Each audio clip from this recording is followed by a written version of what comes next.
Bienvenue sur Teach, votre mission d'enseignement et de maturité spirituelle. Depuis le début de cette semaine, le but de notre maturité, le domaine dans lequel on devait devenir mature, on est en train de le faire, c'est d'être capable de reconnaître lorsque notre premier amour n'est plus comme avant. Et surtout être capable de savoir que faire, comment maintenir au quotidien cet amour pour qu'il ne tombe pas en faillite, pour qu'il ne décline pas. En finissant cette semaine, parlons-en finalement. Comment cultiver au quotidien, matin, midi, soir, comment maintenir dans notre quotidien cette flamme d'amour? Pour ne pas avoir à faire tout le temps des évaluations après 3 mois et se dire « Ah, c'est plus comme avant ». Comment veiller au quotidien et maintenir, alimenter cette flamme de notre premier amour à Dieu? Je vais vous proposer, comme d'habitude, 4 choses à faire, mais je me baserai sur une belle histoire de Jésus-Christ et vous verrez que c'est très, très intéressant. Alors, let's teach. Grandissons ensemble.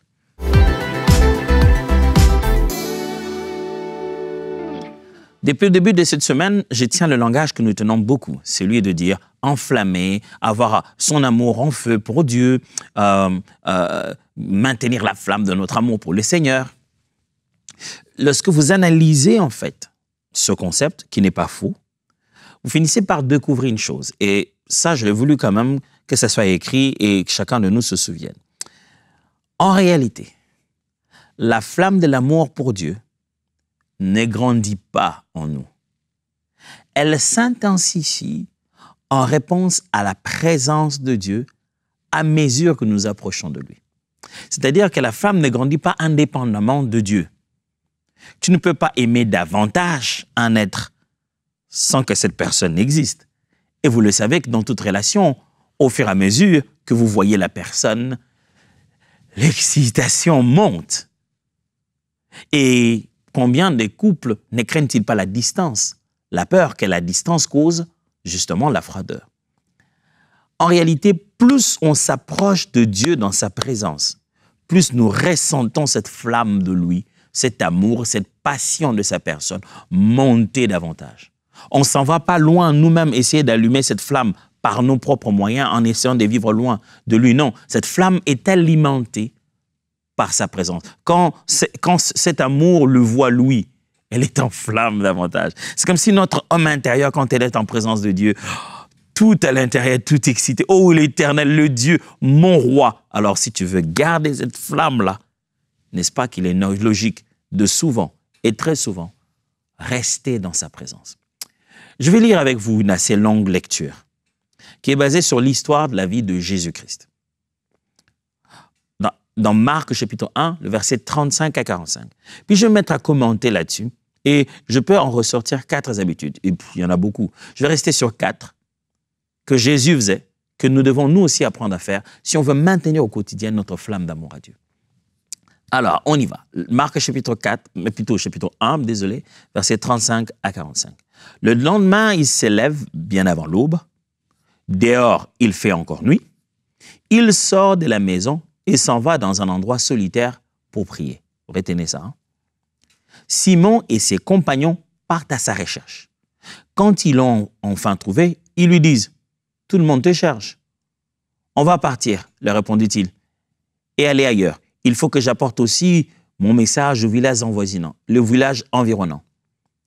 C'est pour cela que je suis venu. » Et les voilà partis à travers toute la Galilée pour prêcher dans les synagogues des Juifs et pour chasser les démons. C'était vraiment ça un travail, quoi. Ils allaient prêcher et chasser les démons. Un jour, un lépreux s'approche de lui, il se jette à ses genoux et les supplie. « Si tu le veux, tu peux me guérir et me rendre pur. » Jésus rempli de pitié pour cet homme, étend sa main, touche les lépreux et lui dit « Oui, je le veux, sois purifié. » À l'instant même, la lèpre disparaît et l'homme est guéri. Jésus lui dit aussitôt de partir, après lui avoir fait des sévères recommandations. Attention, ne parle à personne de ce qui t'est arrivé, mais va tout de suite te faire examiner par l'un des prêtres et offre pour ta guérison ce que Moïse a prescrit dans ce cas. Cela leur pourvoira qui je suis. Mais À peine parti, cet homme se met à raconter à tout le monde ce qui lui est arrivé, de sorte que son histoire se répand partout. Résultat, Jésus ne peut plus se montrer en public dans une ville, il doit se tenir en dehors des villages, dans des endroits peu fréquentés, mais là aussi, les gens continuent à venir de partout pour le retrouver. Vous savez, quand vous lisez la Bible, c'est là que vous commencez à comprendre que certaines choses qui nous scandalisent ou pour lesquelles on est des fois écœuré aujourd'hui sont totalement vraies. Que lorsque Dieu commence à utiliser quelqu'un dans une vie de miracles, sa popularité devient difficile à gérer. Jésus a bien voulu gérer ça, mais l'homme n'a pas suivi les instructions. Le voilà, il va raconter à tout le monde qu'il est guéri. Mais ça ne commence pas là. Ça commence au fait que la Bible parle d'un moment particulier de la journée de Jésus. J'ai voulu trouver un texte qui donnerait une image d'une journée typique de Jésus. Ce n'est pas la seule journée, il y en a beaucoup plus, il y a plusieurs textes. Mais j'ai choisi Marc parce que Marc est très pragmatique. Il raconte un peu l'histoire de la vie de Jésus comme une prédication. C'est vrai que dans Luc, dans Matthieu, on aurait pu trouver aussi des histoires, ça serait long le texte. Je vous lis cette partie pour que vous voyez à quoi ressemblait un peu au quotidien, parce que notre objectif, n'oubliez pas, c'est comment maintenir la flamme de l'amour, du premier amour au quotidien. Donc, au jour le jour, à quoi ressemblerait la vie d'un homme enflammé pour Dieu? Meilleur exemple, Jésus de Nazareth. Alors, voilà cet épisode. La Bible dit, le lendemain, il se lève bien avant l'aube. Dehors, il fait encore nuit. C'est-à-dire, le soleil ne s'est pas encore levé, que lui s'est déjà levé. Il sort de la maison et s'en va dans un endroit solitaire pour prier. Comment faire pour maintenir la flamme de l'amour de Dieu au quotidien? On va le faire à la manière de Jésus. La manière de Jésus, oui. Jésus cultivait la présence de Dieu. Ouais. Cultiver la présence de Dieu. Pasteur, c'est quoi ces termes-là, cultiver, littéralement, en action, ça signifie quoi? Ça signifie maintenir une vie de discipline de prière, de la parole de Dieu et de la sanctification. Dans toute cette histoire, vous allez voir, Jésus avait des habitudes pour cultiver cette vie de la présence de Dieu. Ça demande des sacrifices.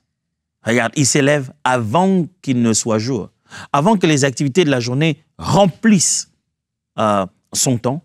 Il précède l'aurore. Des habitudes que David avait aussi, n'est-ce pas? David le dit, je précède l'aurore. C'est important, mes frères et sœurs. Si vous voulez maintenir au quotidien votre flamme avec Dieu, vous devez avoir un temps privilégié.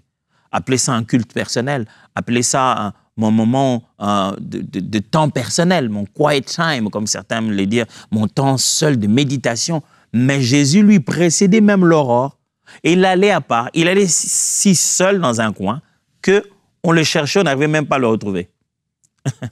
C'est-à-dire les disciples le cherchent, on doit voyager, il est parti où les gars? Il est allé loin de tous. Cultiver la présence de Dieu. Vous voulez au quotidien avoir une vie d'un amour enflammé pour Dieu, apprenez à reconnaître sa présence avant de reconnaître la présence d'autres choses. Vous savez, nous vivons une vie envahie. Celui-ci, notre téléphone qu'on n'a même pas éteint avant de dormir, il y a plein de choses qui sont déjà présentes depuis la nuit. Quand tu te réveilles, il est mieux pour toi de reconnaître d'abord la présence d'Élohim, la présence d'Adonai, la présence de notre Dieu. Reconnaître, oui, Seigneur, je reconnais ta présence, je te bénis, je te glorifie, je te loue, je t'exalte. Fais-en une discipline. Avant de te mettre à lire tous les messages que tu as, glorifie, bénis le Seigneur. Tu reviendras vers tes textes en ayant parlé à Dieu. Et tu reviendras vers tes textes et tes WhatsApp avec l'angle de vie de Dieu. Et Jésus avait ça comme habitude. Jésus cultivait la présence de Dieu. Je disais ici, pour cultiver cette nature, la présence de Dieu, c'est à la fois la discipline de la prière, mais aussi la discipline de la parole de Dieu et de la sanctification. Cultivez la présence de Dieu, c'est-à-dire éloignez-vous du péché, prenez conscience que vous êtes sacré. Vivez une vie de consécration au quotidien. Dites-vous toujours que je ne suis pas censé tout faire. Tout ne m'est pas permis à me mettre à faire. Tout n'édifie pas. Cultivez la présence de Dieu. Mettez-vous une musique le matin en sortant, cultivez la présence de Dieu. Pendant la journée, ne laissez pas votre tête oublier que vous êtes en présence de Dieu. J'aime souvent dire, ne vivez plus en monologue interne. Prenez toujours conscience que votre vie devient un dialogue permanent. Ne pensez plus jamais que quand je me parle à moi-même dans ma tête, je me parle à moi-même. Il n'existe plus d'espace de ta vie où tu te parles à toi-même.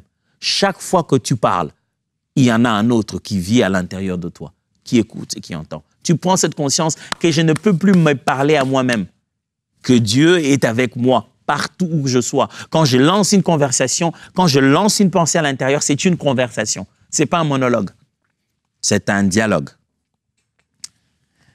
Jésus cultivait la présence de Dieu. Que faites-vous pour cultiver la présence de Dieu? Vous réveillez le matin, la première des choses, vous mettez une bonne musique que vous aimez bien, produite par un non-chrétien, parlant de la journée, en train de se déprimer dedans. Une musique qui dit « Oh, la vie c'est dur encore aujourd'hui. Tu vas avoir une vie difficile. Mais sache que la vie un jour, tu t'es déprimé et tu te fais déprimer encore. Inutilement. Arrose-toi. Laisse-toi être arrosé par la beauté de sa présence. Moi, il y a des musiques, quand je les lance, je les boucle juste à la partie de l'intro, là, je trouve un moyen de boucler. Rien que pour rester même à l'instrumental seulement. Dès que ça commence, même sans le vouloir, instinctivement, mes mains s'élèvent. Je prends conscience que, alléluia, Dieu est bon. La musique est puissante, vous savez. Elle est d'une capacité à toucher l'homme intérieur que vous. C'est pour cette raison que Dieu ne garde pas seulement l'adoration dans l'éternité. Il garde aussi la musique dans l'éternité. Nous allons chanter des cantiques dans l'éternité. Chanter le psaume de Moïse. Nous allons continuer à exercer la musique parce qu'elle va tellement... Elle s'y prête très bien à cette relation que nous avons avec Dieu. Alors, sature-toi de la présence de Dieu. Qui est des choses qui te rappellent Dieu. Qui te rappellent la conscience que je ne vis pas seul. Cette vie, je la vis avec le Seigneur. Vis comme ça. C'est comme ça que tu garderas ta flamme. Et Jésus avait ça. Le matin, imaginez-vous, l'homme a l'esprit sans mesure. Le matin, se réveille, qu'est-ce qu'il fait? Avant l'aube, il s'en va à un endroit en retrait, seul, pour prier. Alors, n'oubliez pas, nous sommes en train de découvrir comment maintenir la flamme du premier amour au quotidien. Jésus faisait ça, hein? Il faisait ça tous les jours.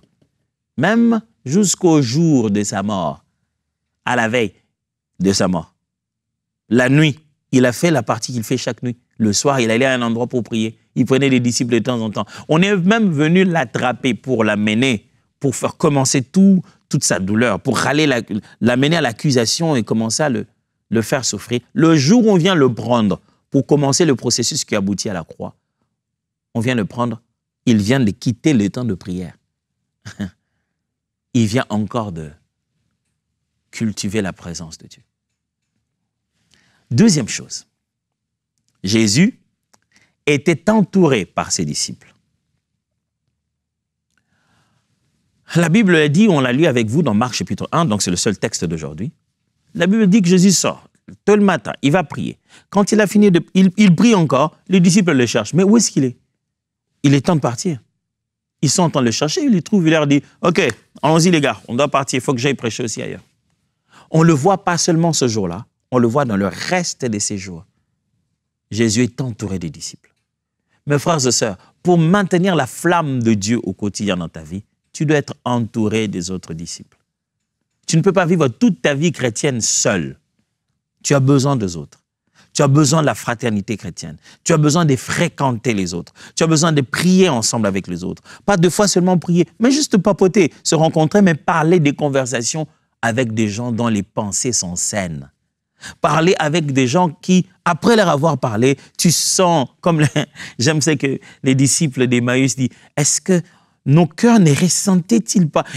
Quand Jésus disparaît devant eux, c'est dit, c'est vrai que c'était lui, mais pourtant, on sentait ça, même sur le chemin qu'on venait. Quand il parlait, quelque chose bouillonnait en nous.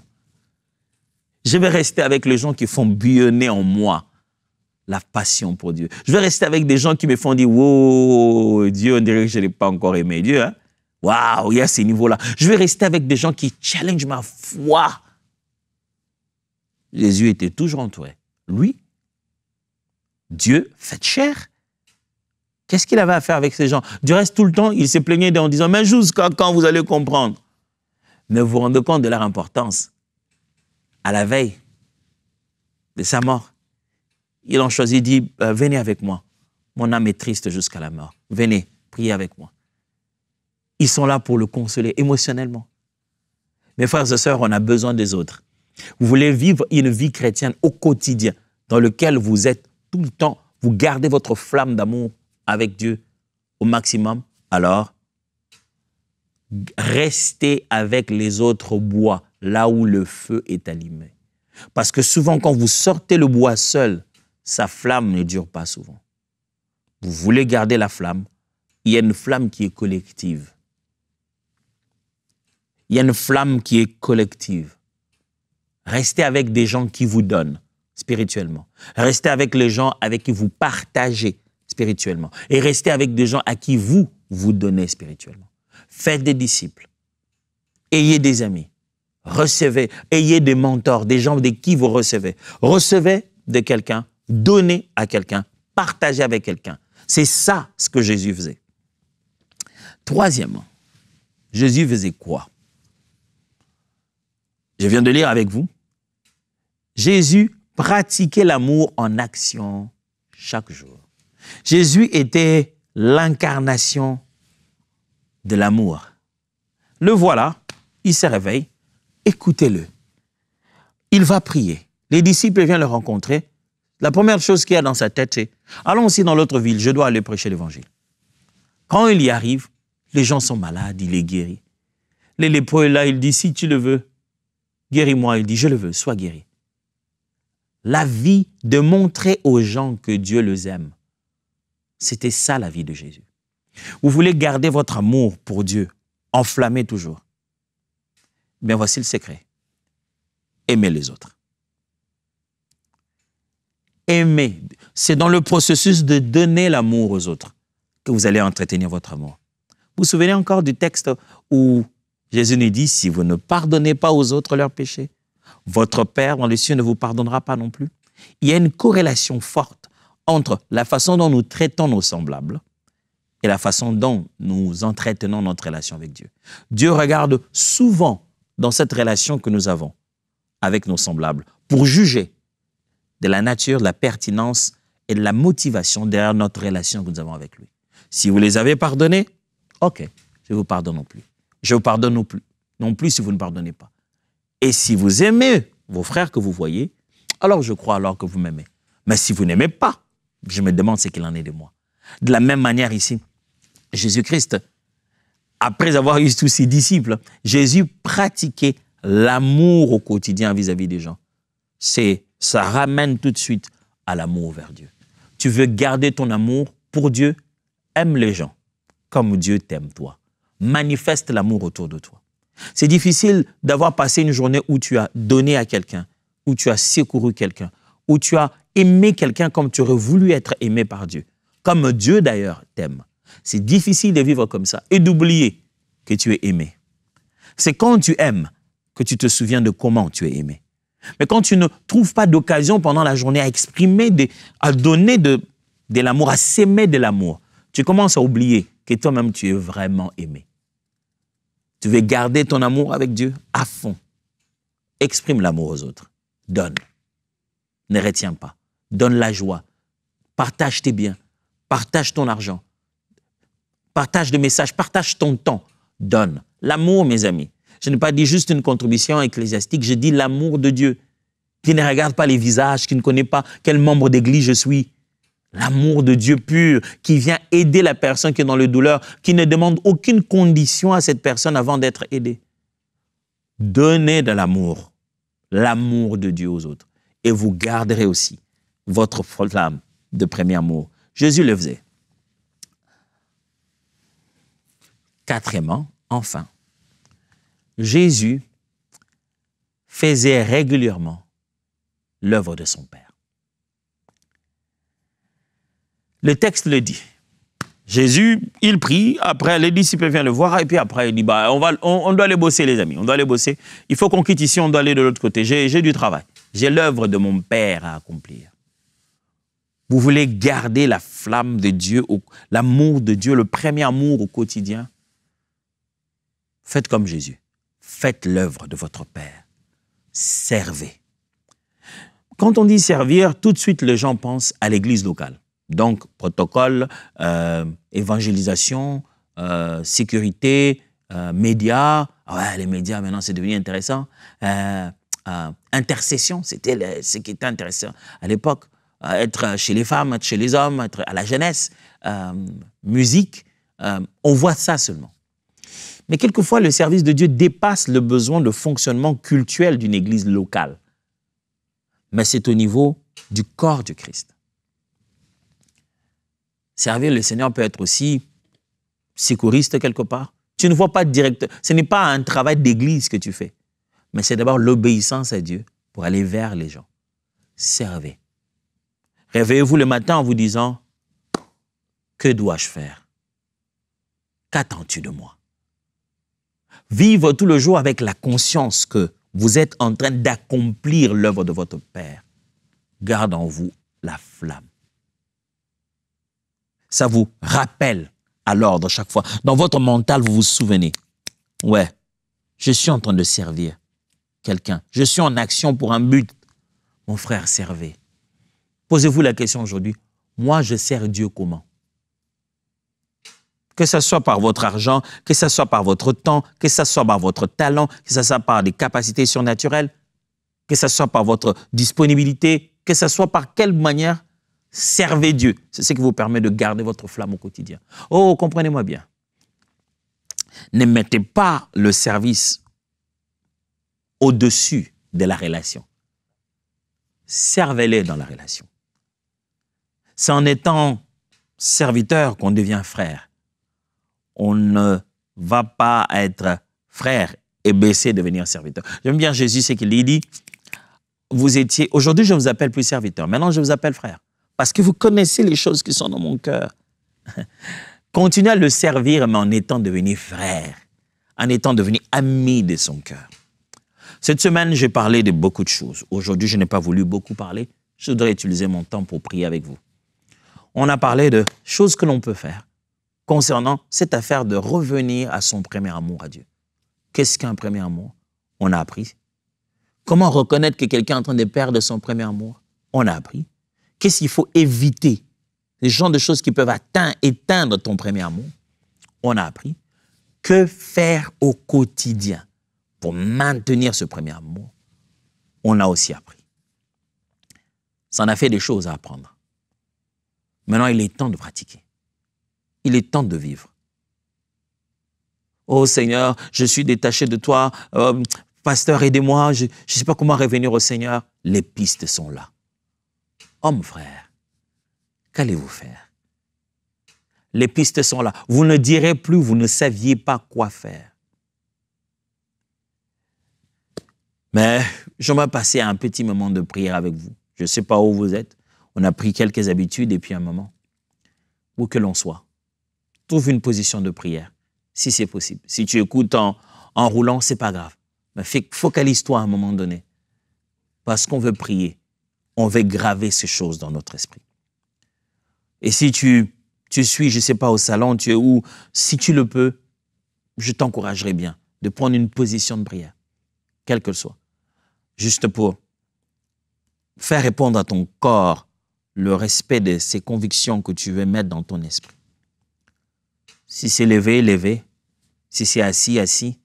Mais prépare juste une position que tu penses être utile pour pouvoir prier. On va prier. Et on va prier spécialement, précisément pour une et une seule chose. Qui est un réveil dans notre cœur. J'aurais pu utiliser un autre terme. J'aurais pu dire comment vivre le réveil. C'est ça. La Bible déclare l'Éternel réveilla l'esprit de Zorobabel. Je prie et je veux que nous prions ensemble. Que le Seigneur t'éveille et te réveille. De fois, on commence à perdre, mais on ne s'en rend pas compte. Dis à Dieu, Seigneur, je ne veux plus fonctionner à 15, à 20%. Je ne veux plus être dans la moyenne. Je veux la totalité et la plénitude. Élève la voix là où tu es. Ou prie, je ne sais pas où tu te tiens, mais concentre-toi. Prie avec moi. Seigneur mon Dieu, nous te prions. Enflamme-nous encore de toi. Chez qui allons-nous encore chercher cette flamme? Qui peut encore nous enflammer comme toi? Seigneur, c'est l'amour de toi. Cette flamme s'intensifie au fur et à mesure que nous nous approchons de toi. Cette flamme devient meilleure au fur et à mesure que nous fréquentons ta présence. Oh, j'aime dire comme le chantre le dit, attire-moi à toi, ne me laisse pas, je veux tout abandonner, restaurer notre amitié, tu es mon désir, oh, je ne veux que toi, rien ne peut te remplacer, dans tes bras je suis rassuré, montre-moi la voie qui me ramène à toi, tu es tout pour moi, sans toi je ne peux vivre. Seigneur, je prie, attire-nous dans ta présence, attire mon frère et ma sœur qui étaient complètement par terre, qui a vécu une vie, il était épuisé parce que soit il était occupé, préoccupé, il s'est juste fatigué parce qu'il était déçu quelque part, ou une vie de péché était revenue, il s'est dit, Niet, à partir d'aujourd'hui, il faut que je revienne à 100%. Attire-le. La Bible dit, ni ne viens à moi si mon Père ne l'attire. Attire, qu'il subisse cette attraction. Oh mon Dieu, que ça soit pas juste des instructions à aller exécuter, mais que ça soit soutenu par l'Esprit, aidé par l'Esprit, conduit par l'Esprit. La Bible dit, nous ne savons pas ce qu'il convient de demander. Le Saint-Esprit nous aide dans nos prières par des suppliques inexprimables. Esprit de Dieu, enflamme nos églises, enflamme les serviteurs. Nous ne voulons pas des chantres qui chantent par habitude. Laisse-le chanter avec un premier amour. Pas de prédicateurs qui enseignent par expérience, mais des annonciateurs de la parole avec le même amour de début. Nous ne voulons pas des serviteurs dont le visage à l'entrée est déjà, il est déjà intimidant. Père, que les gens se remettent dans la flamme du début. Que le service ne tue pas l'amour, que le temps ne tue pas l'amour. Et partout, c'est dans nos cœurs où cet amour a commencé à s'éteindre, donne-nous de prendre cela à bras le corps, de s'élever et de restaurer, de réparer, comme un couple qui a connu un moment difficile où chacun doit mettre du sien. On veut prendre le courage de réparer parce qu'on sait que ton amour est parfait. Merci pour ton esprit qui fera cette œuvre certainement dans nos cœurs. Au nom de Jésus. Amen. On clôture cette semaine à genoux, vous imaginez? Dieu vous bénisse. Voyons-nous la semaine prochaine.